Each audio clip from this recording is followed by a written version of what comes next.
Good morning, everybody. Welcome back to my channel. Episode 1, I went and harvested the logs. Episode 2, I'm gonna do my best to try to shape these things down. So here's where they're at right now. So I've already worked on the smaller one. I haven't touched the bigger one yet, but I've worked on the smaller one a little bit. And after YouTubing some draw knife form and a little bit of how to, I think I've got a little bit better of an idea. But basically, the frustration was, and you can even see the evidence of it here, is that I was basically pulling straight back on the draw knife. And if you look close, you can see where the knife was kind of skipping across. So I did some YouTube instructional stuff. I kind of figured out where I was going wrong. So hopefully we see some longer strips coming off. Once I get all the bark removed, I'm gonna start shaping. This smaller log has a slight kind of curve to it, as we can see, a little bit more than I thought it was originally. So I'm gonna basically try to straighten that out the best that I can. And like I said, the smaller log is pretty much just a practice log anyways, because the big log is nice and straight, nice and girthy. It's gonna be an awesome log. But it is cold this morning. It is like in the low 20s out here. So I dressed in layers because I assumed that I'm gonna be doing some work and things are gonna get hot. So let's start shaving down some logs. So the video I watched, basically the guy was saying that he takes like the first couple inches, and I'm using a draw knife and a tomahawk for pretty much all of this. I'm gonna try to keep it to these tools, try to keep it simple. I did give some thought to creating like a giant turning lathe using like some pipe flange, but that's a little bit too fancy. Plus, I really don't have the tools that I would feel safe using this size of a log on a turning lathe. I feel like I would need a significant size lathe tool to really feel safe doing that. So I'm sticking with the draw knife and a tomahawk for now. Like I said, this is a learning process, and really this is an adventure. That's all this is. So what I'm gonna do, I watched that guy's video. He said that he basically pulls the first 6 inches off of the log this way, and then he'll turn it around and start pulling larger strips off. Should have seen that one coming.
All right, so I have this smaller log and it's doing pretty well.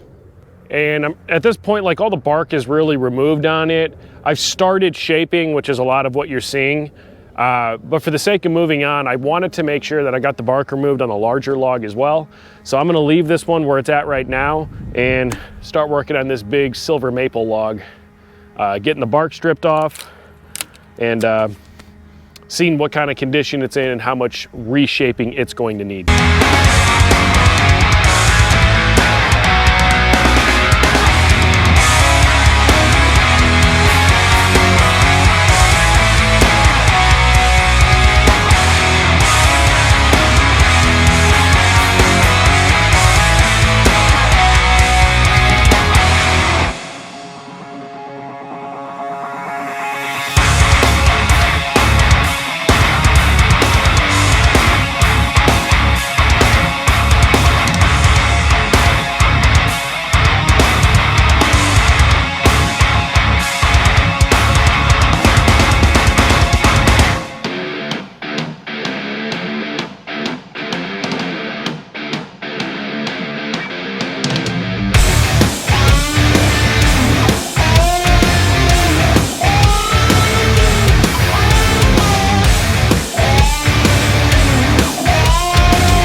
That wraps it up for episode 2. So episode 1, we went and harvested the logs. Episode 2, stripped that bark layer off of both, did a little bit of shaping with the red oak one. So, and again, if there's someone that knows a lot about wood out there and you know what kind of wood this is, let me know. But I'm pretty sure, I did some extensive Googling and I'm pretty sure this is silver maple. So I'm sticking with my original plan on this one. So this one, I'm going to try to do like a bigger bell type end. It'll still have loading pins, but a kind of a bigger bell. And then it'll come in to a 12-inch inside diameter, or 12-inch diameter, basically, through this center portion. What is that? And then come back out to a bell on the other side. On the oak one, so the curve on it was a little bit more than I thought. So we are probably gonna end up kind of cutting this down a little bit. I was trying to shape it with the tomahawk, but I just fear that the diameter is gonna get so small that I really won't have a strongman log anymore. Like, it'll just be like this little dainty log. I'm really not interested in that. So probably gonna end up lopping it a little bit. This is longer than like a traditional Slater log would be, so I can afford to lose some length. But yeah, so that'll be episode 3, is kind of like shaping and figuring everything out. Still, I got to square off these ends.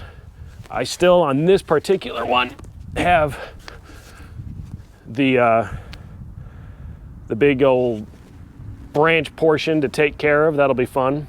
And stripping off the remainder of that bark. But for the most part, that was a lot of work. So I just want to give a quick shout out to anybody that's ever done this before. This is a lot of work. Now, mind you, I'm using hand tools for the whole thing, or at least so far. I did talk to Steve Slater. Steve Slater, they have a lathe that they use, so I'm sure it's like a specialty lathe that they manufacture, because you need something super heavy duty to actually get this thing to turn nicely and safely. But that is it for episode 2. I appreciate each and every single one of you that watch every week. And remember, when it comes to your garage gym, keep it better, awesome, and of course, badass. I'll see you next week.